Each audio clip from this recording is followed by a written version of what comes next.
저 같은 경우에는 성형외과 전문의한테 이제 봉합을 했다라는 얘기를 어디 가서 할 거기 때문에 사실 열심히 꼬매고 있습니다. 안녕하세요. 성형외과 전문의 김종명입니다. 오늘은 다친 다음에 생긴 흉터에 대해서 조금 설명을 드려보도록 하겠습니다. 일반적인 흉터의 경우에는 다치고 나서 봉합을 하든 아니면 저절로 낫게 하든 보통 한 달 정도가 지나면 이 흉이 뭉치는 단계로 넘어가서 가장 이제 모양이 안 좋은 상태고, 현미경으로 봤을 때 실제로 조직들이 막 뭉쳐 있는 단계입니다. 그래서 이 단계가 한 달째부터 세 달째까지 지속이 되고, 세 달이 지나면서 이 흉터가 조금씩 풀리기 시작하면서 이 흉터가 조금 좋아지는 시기로 넘어가고요. 일반적인 얘기로는 보통 6개월 정도까지 지나면 흉터가 좋아졌습니다 라고 얘기를 하는데, 보통 한 달부터 세 달째까지 이 흉터가 제일 안 좋아지는 시기이기 때문에 이 골든타임은 다친 다음이거나 한 달째부터 세 달째까지가 제일 중요합니다. 그 전에 이제 뭔가 흉터 치료를 하게 되면 오히려 상처가 벌어지거나 안 좋아질 수 있기 때문에 저는 보통 한 달째부터 세 달째까지는 치료를 하자고 말씀을 드리는 편입니다. 보통 다친 다음에 한 2주 정도 지나면 그때부터 이제 손상을 가하는 그런 거 말고 연고를 바르거나 아니면 시트 같은 걸 붙이거나 이런 거는 2주 후부터 가능하고요. 뭔가 이제 레이저를 한다거나 주사를 놓는 거나 이런 거는 보통 한 달째부터 그렇게 시작하자고 말씀드리고 있습니다. 이거는 조금 다시 한번 설명을 드리면, 이제 봉합을 할 때 잘하는 게 중요하고요. 그리고 혹시나 봉합을 하지 않게 되더라도 상처가 났을 때 일주일 정도 이제 간격에서 2주까지는 상처를 낫게 하는 단계에서 중요하거든요. 요 사이에 가급적이면 성형외과 전문의에게 방문해서 흉터를 최소화할 수 있는 방법으로 소독을 하고 관리를 하면 나중에 돼서 흉터가 훨씬 더 줄일 수 있으니까 성형외과 전문의를 꼭 찾아가시기 바랍니다. 그러면 봉합도 네. 그냥 내과나 이런 데서 하는 것보다는 성형외과 전문의 분한테 하는 게 훨씬 더 좋은 거네요. 네, 성형외과 전문의한테 하는 게 제일 좋고요. 이제 성형외과 전문의분들이 나름 저 같은 경우에는 성형외과 전문의한테 이제 봉합을 했다라는 얘기를 어디 가서 할 거기 때문에 사실 열심히 꼬매고 있습니다. 보통 상처가 나서 봉합이 필요한 경우에 빨리 꼬맬수록 좋기는 하지만 꼭 그렇게 일찍 꼬맬 필요는 없고요. 이제 24시간 정도 시간이 지난 다음에도 봉합을 해도 상처가 났거나 이제 흉터에 남는데 크게 상관이 없기 때문에 너무 새벽 같은 시간에는 다들 고생하지 마시고, 그 다음 날 낮에 병원에 와서 꼭 봉합을 해도 괜찮으니까 편한 시간대를 잡는 게 괜찮습니다.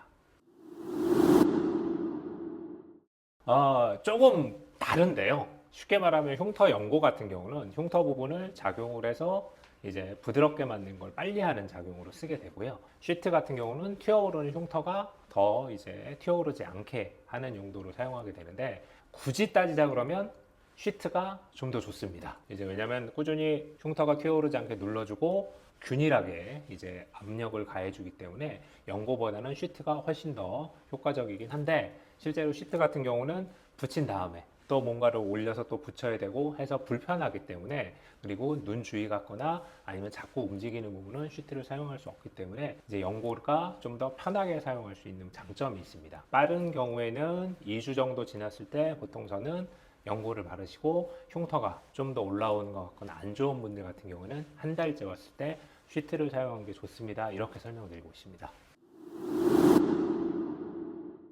보통 비후성 반응과 켈로이드가 사실은 구별이 잘 안 가는데요. 켈로이드는 어디 상처가 생기든 이제 상처가 단순히 흉터가 아니라 크게 부풀어 오르는 경우를 켈로이드라고 하게 되고요.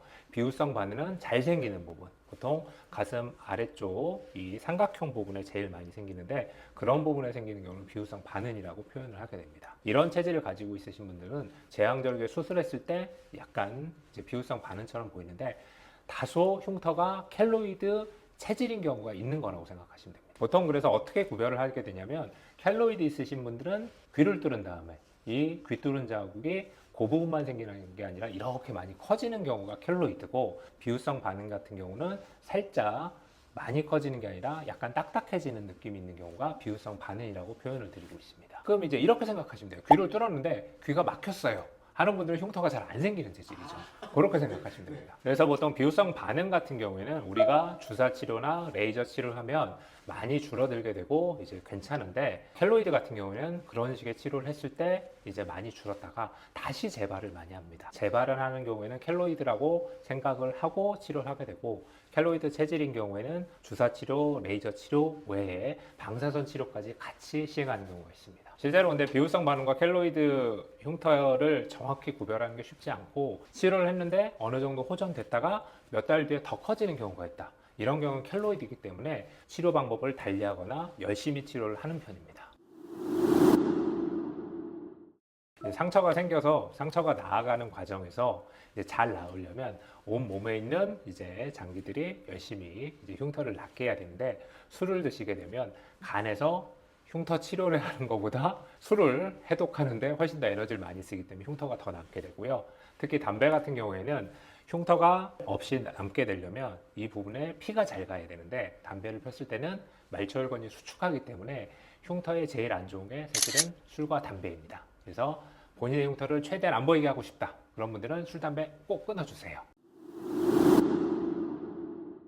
사실은 오래된 흉터 같은 경우에는 어느 정도 안정화가 돼 있기 때문에 이거를 흉터가 너무 크게 보여서 줄이고 싶다. 이런 경우에는 제가 추천을 드리는 편이고요. 기본적으로 흉터 있는 부분을 절개를 하고 그 부분을 다시 깨끗한 면을 맞춰서 흉터 성형술을 하게 됩니다. 근데 처음 다쳤을 때 잘 치료를 받는 게 제일 중요하긴 한데 그렇게 지나갔을 때는 아무래도 효과가 조금 떨어지고 제가 환자분들이랑 상담을 하면서 화장을 해서 가려질 수 있을 정도, 이 정도를 목표로 합시다라고 설명을 드리는 편입니다. 제 경험상으로 얘기를 해보면 보통 고등학교 졸업한 다음에 어느 정도 다 이제 얼굴이 자라고 그때 얼굴에 있는 흉터나 몸에 있는 흉터를 뭔가를 하시러 오시는데 정말 깨끗하게 없어지진 않고요. 이제 눈에 잘 안 띄는 정도, 그 정도 목표로 해서 들어가는 편이고 흉터 자체가 너무 벌어져 있는 경우에는 줄이는 목적으로도 충분히 사용하고 성형수술 중에 Z자 성형술이나 W자 성형술을 통해서 이 흉터를 최대한 덜 보이게 하는 쪽으로 바꿔주는 수술을 하고 있습니다. 그래서 오래된 흉터가 있거나 이제 봉합한 지 얼마 안 된 흉터인 경우에는 고민하지 마시고 성형외과 전문의와 상담을 한 후에 치료를 하시는 것을 추천드립니다. 처음에 어떻게 다쳤느냐에 따라서 흉터가 결정이 되기도 하는데요.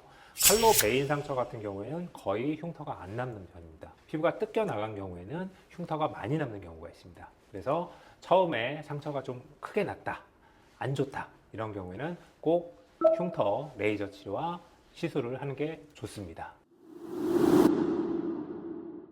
한 달째부터 세 달째까지는 흉터가 뭉치는 단계로 넘어가서 색깔도 갈색으로 진행되고 좀 더 색깔이 안 좋아집니다. 그리고 3개월이 지나면서 6개월 정도 지났을 때 이 흉터 색깔이 점점 옅어지게 되고 1, 2년 정도 지나고 흉터가 완전히 안정하게 되면 흉터가 하얗게 남게 되는데 그래서 투명하게 보이는 분들도 있고 흰색으로 뭔가 다르게 보이는 분들도 있는데 피부가 하얄수록 이 흉터 자체는 거의 안 보이게 됩니다.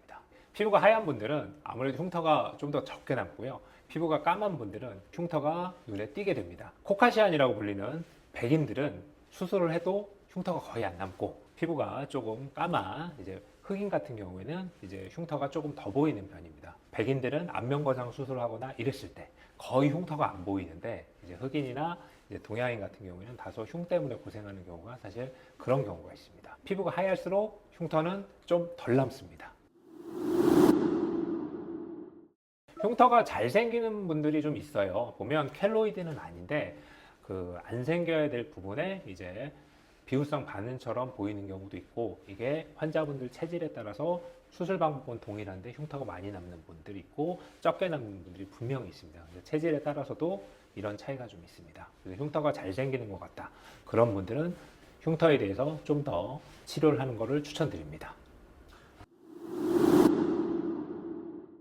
다친 다음에 흉터가 걱정이 되신다 그러면 성형외과 전문의와 함께 상담하고 치료를 받는 걸 추천드립니다.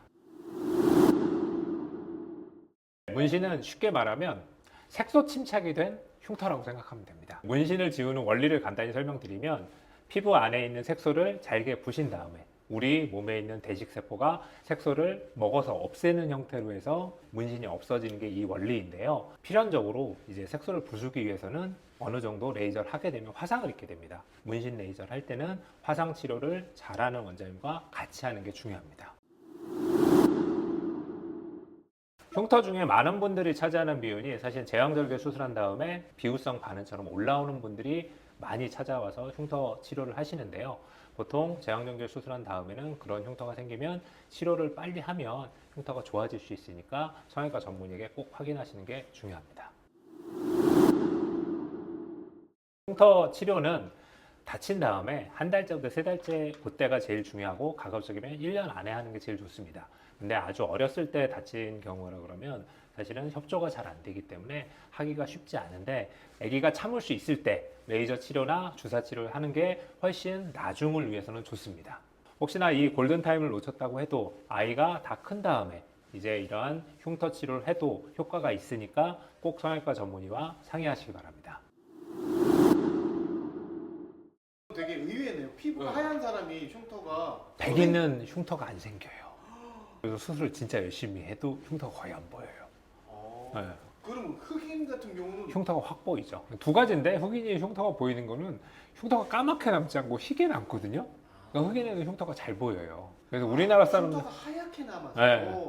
그래서 우리나라 사람들은 경험을 해보면 피부가 하얀 사람들은 거의 흉터가 안 보이고 피부가 까마면 흉터가 잘 보여요.